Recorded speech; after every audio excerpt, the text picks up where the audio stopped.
เรามีสติกำหนดรู้ในอิริยาบถทั้งสี่ยืนเดิ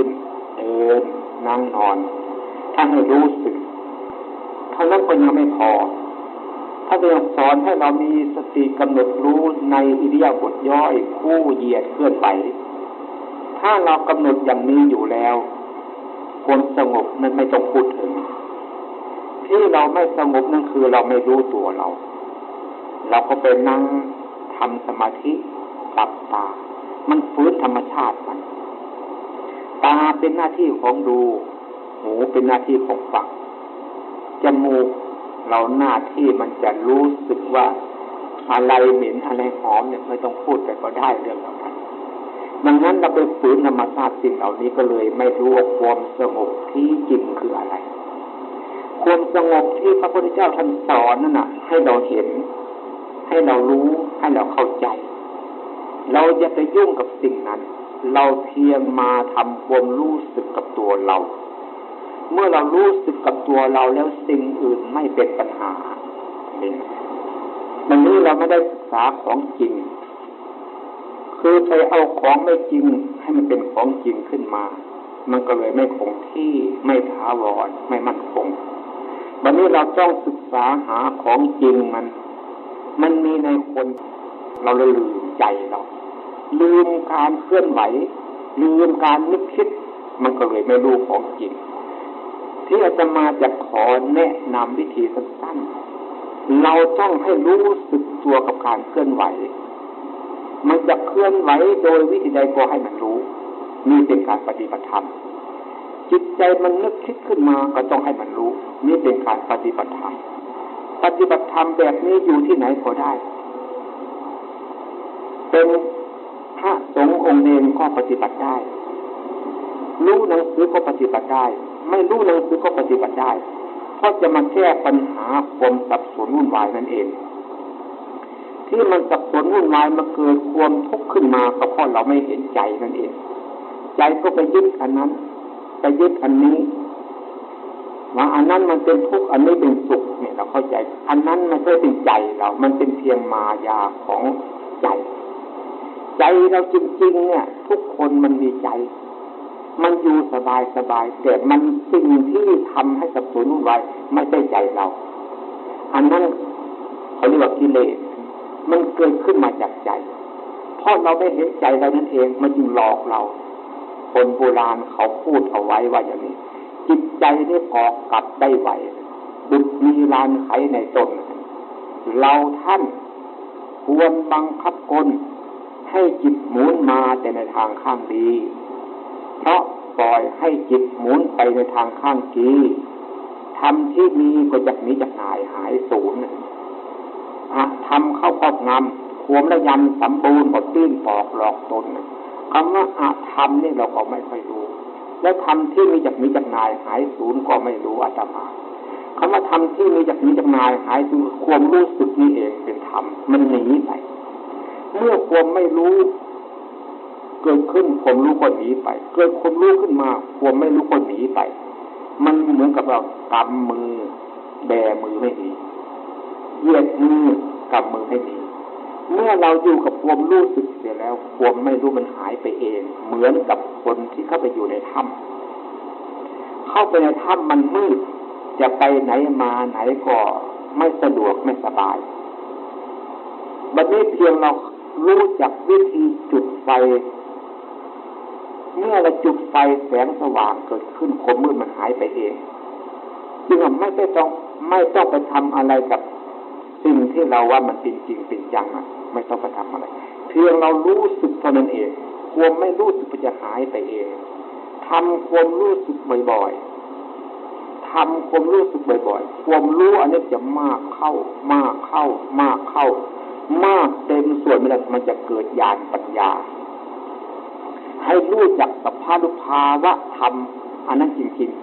ๆธรรมะที่ว่าคือทุกคนนั่นแหละธรรมะคือการกระทำการพูดการคิดอาจจะมาพูดไม่ได้พูดกับตำรานี่พูดกับความจริงพระไตรปิฎกเนี่ยทั้ง3 ปิฎกแล้วจะไปเรียนให้มันจบทั้ง3 ปิฎกมันจบไม่ได้ พระสูตรตันตปิฎก 21,000 พระธรรมขันธ์พระวินัยปิฎก 21,000 พระธรรมขันธ์เป็น 42,000 พระธรรมขันธ์พระอภิธรรมปิฎกเดียว 42,000 พระธรรมขันธ์2ปิฎกนี้ไปเท่ากับปิฎกเดียวนั้นเป็น 84,000 พระธรรมขันธ์มันมากนะจิต89เจตสิก52มันมากไปทางนั้นเพียงแต่เราศึกษาลัดๆสั้นๆย่อๆคนเราจะทำอะไรมาจากใจทางนั้นจะพูดอะไรมาจากใจทางนั้นเมื่อเรารู้สึกว่าจากใจเราเสียแล้วความไม่ได้ใจของเราคืออะไรเขาเรียกว่ากิเลสมันมาปรุงให้ดีบ้างชั่วบ้างเขาเรียกว่ากิเลสแต่ความจริงกิเลสนี่มันจรมามันไม่ได้มีอยู่ที่ใจเราจริงๆอันใจเราจริงๆนั่นมันเป็นสภาพมั่นคงอยู่อย่างนั้นนี่ว่าเราต้องไปทำสมาธิคำว่าสมาธิก็หมายถึงตั้งใจนั่นเองไม่ต้องไปทำอะไรนะฮะตั้งใจทำการทำงานพูดคิดเราเห็นจิตเห็นใจของเราหักห้ามใจเราได้หักห้ามกิเลสได้เลยเราเรียกหักห้ามใจเขาว่าหักห้ามใจแต่ว่าความจริงนั้นหักห้ามกิเลสก็ว่าได้เพราะกิเลสมันจรเข้ามาในขณะที่เราไม่รู้นั่นแหละกิเลสมันเข้ามาปรุงกิเลส1,500ตัณหา108อะไรก็ตามเนี่ยเราเพียงดูใจเราจะไม่ไปเอาตาดูเราเพียงจะให้มีความรู้สึกการเคลื่อนไหวภายนอกเช่นเรากำมือเหยียดมืออันนี้เราทำได้สิ่งเราทำไม่ได้มันเป็นเองโดยธรรมชาติมันมีอยู่อย่างที่เราเรียนในตำราว่าพระพุทธเจ้าสอนเรื่องอริยสัจ4คือทุกข์สมุทัยนิโรธมรรค4ข้อทุกข์ต้องกำหนดรู้สมุทัยต้องละมรรคต้องเจริญนิโรธทำให้แจ้งตำราพูดอย่างนั้นแล้วมรรคต้องกำหนดรู้อะไรที่ตรงไหนไม่รู้อาตมาแต่ก่อนก็ไม่รู้แต่ว่ากำหนดรู้อะไรรู้การเคลื่อนไหวการนึกการคิดมันบอกไปยาวความจริงแล้วทุกต้องกำหนดรู้ให้เรารู้การเคลื่อนไหวนี่เองสมุทัยต้องละสมุทัยละตัวไหนละมันไม่ได้พอที่มันขึ้นไปเราก็ปรุงเป็นเรื่องไปเลยของเราเป็นกิเลสความจริงพระพุทธเจ้าท่านพูดมาท่านน้อยๆสั้นๆสมุทัยต้องละเรากำหนดการเคลื่อนไหวตัวนี้เช่นมันคิดกับเราปุ๊บเราจับแรงๆมันวางจากความคิดมันเอามาอยู่การเคลื่อนไหวตัวนี้ที่ว่ากำหนดรู้ตัวนี้ตัวนั้นไปทำอะไรมันไม่ได้พอดีมันมารู้สึกตัวนี้ตัวนั้นมันเต่ามันเองโดยสมุทัยต้องละมักต้องเจริญทำบ่อยๆมันเกิดญาณปัญญามันจะเป็นเองความเป็นเองมันมีอยู่ในคนทุกคนมักต้องเจริญนี่เราทำให้แจ้งทำบ่อยๆมันจะรู้สมุฏฐานของความคิดเมื่อรู้สมุฏฐานของความคิดแล้วเราเคยพูดว่าเป็นอกุศลธรรมเรียกว่าโทสะโมหะโลภะมันเป็นรากเหง้าของอกุศลแต่ทางสติสมาธิปัญญานี่มันเป็นรากเหง้าของกุศลมันตรงกันข้ามอยู่อย่างนี้เมื่อเรามีสติตั้งใจมีสมาธิคือดูเห็นปัญญาก็เกิดขึ้นเรียกว่าญาณของปัญญาคำว่าญาณปัญญาไม่ใช่อื่นไกลไม่ได้เหมือนอย่างที่เราไปเรียนกับตำราเนี่ยญาณแปลว่าเข้าไปรู้มันเข้าไปรู้เองคือเรากำมืออย่างเนี้ยอันที่เข้าไปรู้น่ะเรียกว่าปัญญารู้มากเข้าเขาเรียกว่าญาณปัญญาตัวอย่างนั้นธรรมดามันคำพูดให้เราจับใจความที่ว่าทุกต้องกำหนดรู้ให้เรากำหนดการเคลื่อนไหวกำมือบ้างพลิกตาบ้างหายใจบ้างเราจะจับของสิ่งต่างๆจะจับคนจับอันนั้นอันนี้ให้คนนั้นคนนี้ก็ต้องให้รู้เนี่ยทุกต้องกำหนดรู้พอดีมันคิดปุ๊บเราก็มาอยู่กับความรู้ตัวนี้ความคิดที่มันปรุงไปนั้นก็หายไปเองอันนี้สมุทัยต้องละมรรคต้องเจริญคนมันต้องมีการเคลื่อนไหวเรื่อยๆดีว่าในอิริยาบถย่อยเคลื่อนไหวโดยวิธีใดเราก็ต้องรู้แม้ตัวจิตใจมันจะนึกคิดขึ้นมามันก็ต้องรู้เพราะเราทำเนี่ยทำให้มันรู้เพราะของจริงมันมีอยู่ในคนทุกคนจริงยกเว้นไม่ได้คำว่าธรรมะเนี่ยเราไม่เข้าใจ ธรรมคือการกระทำธรรมะคือจิตใจมันนึกคิดก็เป็นธรรมะคำพูดที่อาตมาพูดนี่ก็เป็นธรรมะที่พูดออกมาได้ก็เพราะใจใจมันเห็นใจมันรู้ใจมันเข้าใจคำว่าใจนี่มันจะพูดยังไงกันเรียกว่านามธรรมภาษาบ้านเรียกว่ากายกับใจภาษาธรรมะเรียกว่ารูปกับนามมันเป็นภาษาคำพูดดังนั้นความจริงคนทุกคนไม่ต้องการความทุกข์แต่เราแก้ปัญหาเรื่องทุกข์ไม่ได้แก้ไม่ได้เพราะเราไม่รู้สมุฏฐานของความคิดเมื่อเรารู้สมุฏฐานของความคิดแล้วไม่ต้องไปทำอะไรกับมันเพราะมันเป็นอยู่อย่างนั้นเพียงแต่เราจะไปยุ่งกับความคิดเท่านั้นเองนี่เราคิดขึ้นมาเรานอนบางครั้งนะนอนไม่หลับเพราะมันคิดอยากให้มันหยุดคิดอันอยากให้มันหยุดคิดนั้นอยากให้มันไม่หยุดคิดคือเราอยากคิดคือเราต้องคิดไปกับมันเราก็อยากให้มันหยุดมันจะหยุดได้ทำไมเพราะพระพุทธเจ้าท่านสอนว่าทุกต้องกำหนดเราไม่ได้มากำหนดตัวนี้มันก็เลยจะกำหนดตัวนั้นพอได้กำหนดตัวนั้นมันก็เข้าไปในความคิดตัวนั้นเขาเรียกว่าเป็นกิเลสคำว่ากิเลสนี่ไม่ใช่มีตัวมีตนกิเลสก็คือตัวมันคิดมันปรุงขึ้นมานั่นเองเมื่อเราเห็นตัวนั้นพอดีมันคิดปุ๊บเราก็กระดิกมือแทบเลยสิผมรู้สึกมาอยู่กับปลายมือเรานี่เราความคิดก็วางไปเลยทำบ่อยๆเลยถ้าทำอย่างนี้เล็กๆมันไม่ได้ก็เอามือมาปัดอย่างนี้ก็ได้มันก็หายไปเลยความคิดเลยหรือเราจะทำยังไงก็ได้เพียงให้มันรู้สึกแล้วก็ความคิดมันหยุดเองดังนั้นพระพุทธเจ้าจึงว่าสมุทัยต้องละเราจะเป็นละมันทำไมแต่ให้มันรู้ตัวนี้เมื่อรู้ตัวนี้มันความเป็นเองมันละมันเองมรรคต้องเจริญมรรคต้องดูต้องรู้นิโรธทำให้แจ้งทำบ่อยเข้าก็เลยรู้ว่าความคิดมาเพราะเรื่องนี้ความคิดมาเพราะเรื่องนี้แล้วก็เห็นก็รู้เมื่อเห็นเมื่อรู้เหมือนแล้วธรรมดาเราเห็นสิ่งนี้เราไม่ต้องการจับไม่จับก็ไม่เป็นไรเราต้องการจับก็จับได้ดังนั้นความคิดเนี่ยเราต้องเห็นต้องรู้คนไม่ได้ศึกษาอย่างนี้แต่ศึกษาอย่างนี้แต่ไม่ได้ศึกษาอย่างนี้รู้อย่างนี้แต่ไม่รู้อย่างนี้รู้อย่างไม่รู้รู้แต่มันไม่รู้รู้อย่างผู้รู้อย่างที่พระพุทธเจ้าท่านสอนรู้อย่างผู้รู้รู้แล้วสิ่งนั้นมันไม่ต้องไปยุ่งมันเป็นเองมันนั้นท่านเรียกว่าให้ทำทุกคนทำได้เด็กก็ทำได้ผู้ใหญ่ก็ทำได้คนชาติใดภาษาใดถือศาสนาไหนก็ทำได้เพราะคนมันมีกายกับใจหรือมีรูปกับนามไม่ใช่ว่าคนถือศาสนานั้นแล้วทำอย่างนี้ไม่ได้คนถือศาสนานี้ทำอย่างนี้ไม่ได้ถ้าไม่บวชเป็นพระเป็นเณรเจริญไม่ได้อันนั้นถูกน้อยไม่ถูกมากการรักษาศีลก็มีจุดเดียวเท่านี้การให้ทานก็มีจุดเดียวเท่านี้การทำกรรมฐานมีความสงบกำเนิดมาจุดนี้การเจริญวิปัสสนาเพื่อให้เห็นแจ้งรู้จริงกับมาจุดนี้เมื่อมาจุดนี้แล้วก็เสร็จงานทั้งหมดเลยดังนั้นความทุกข์จริงๆแล้วทุกคนไม่ต้องการมันเกิดขึ้นเพราะเราลืมตัวเท่านั้นเองคำว่าลืมตัวนี่ไม่ใช่ลืมโดยไม่คิดถึงไม่ใช่อย่างนั้น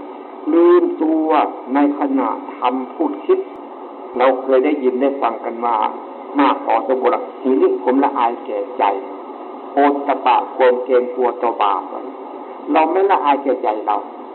บางคนคิดอิจฉาเบียดเบียนคนนั้นคนนี้เกรงไม่ละอายแก่ใจเขา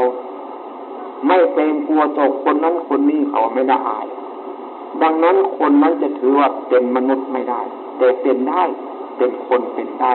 หน้าตาแข้งขามือเท้าเป็นได้คนไม่มีความละอายเลยท่านว่าคลายคือสัตว์เดรัจฉานสัตว์เดรัจฉานเรียกทำอะไรมันก็ทำไปดูหน้าทีเดียวมันจะอุจจาระปัสสาวะที่ไหนมันก็ทำไปได้มันไม่ละอาย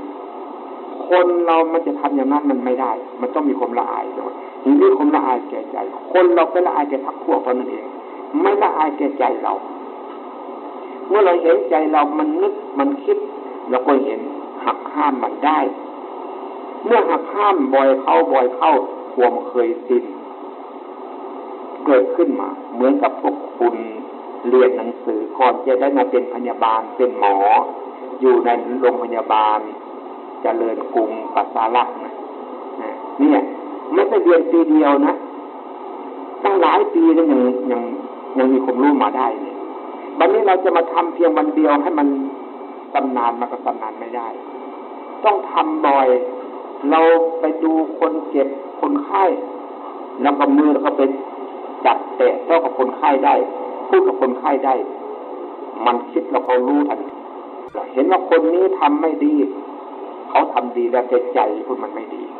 เราก็ต้องดูใจเราคิดยังไงปุ๊บเราเห็นมันคิดไม่ดีแล้วจับเดรัจฉานแล้วนี่ไม่ใช่คนแล้วใจมันเป็นไม่ใช่ตัวคนเป็นอย่างว่าสัตว์มนุษย์สัตว์เดรัจฉานท่านบอกมนุษย์นี่ก็เป็นสัตว์ได้เลยไม่ใช่แขนขาหน้าตามือเท้าเป็นสัตว์ใจมันเป็นมนุษย์เนี่ยสามารถเป็นเทวดาก็ได้มนุษย์นี่สามารถเป็นพระอริยบุคคลก็ได้พวกเรานั่งอยู่ที่นี่บางคนอาจจะทำได้ให้จิตใจเป็นพระอริยบุคคลก็ได้ไม่ต้องยากวิธีที่อาจจะมาพูดนี้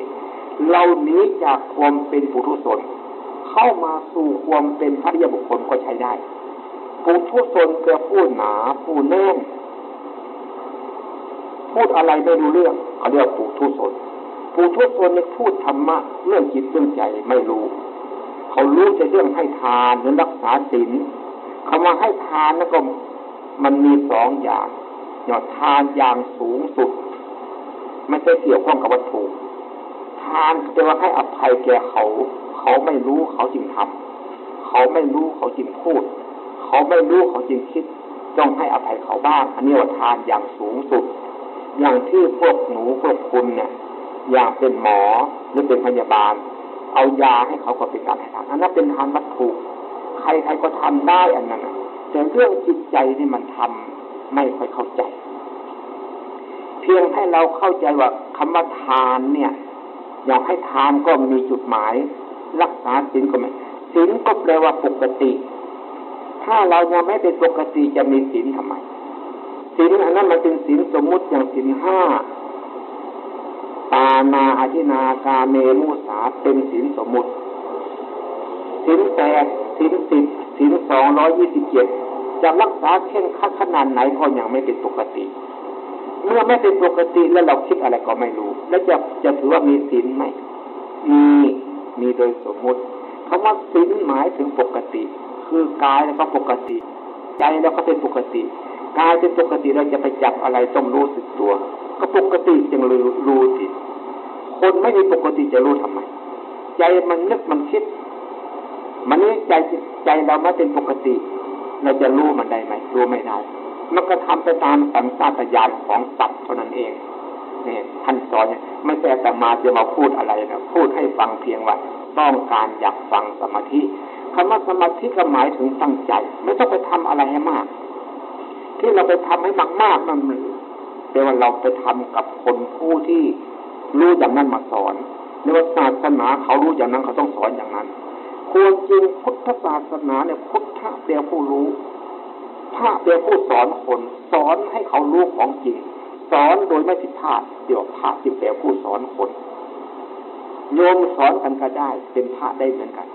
พระไปสอนโยมก็ได้โยมสอนพระก็ได้พระอย่างที่ตัวหลวงพ่อเนี่ยเป็นสมมุติเขาเรียกสมมุติสงฆ์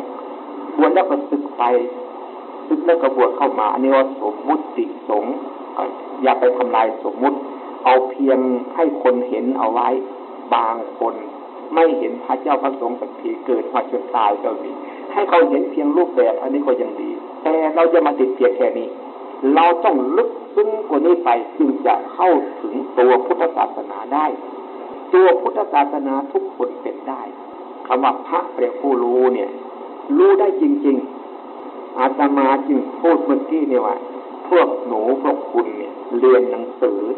อย่างน้อยต้อง4 ปี5 ปีที่จะเขียนหนังสือถูกต้องวันนี้ไปเรียนพยาบาลเรียนหมอต้องหลายปีเข้ามาอีกแล้วจึงจะรู้โลกของคนเป็นอย่างนั้นอย่างนี้เป็นอย่างนั้นวันนี้เราไปทำสิ่งที่ไม่อย่างนี้มันจะไปรักษาอย่างนี้ได้ไหม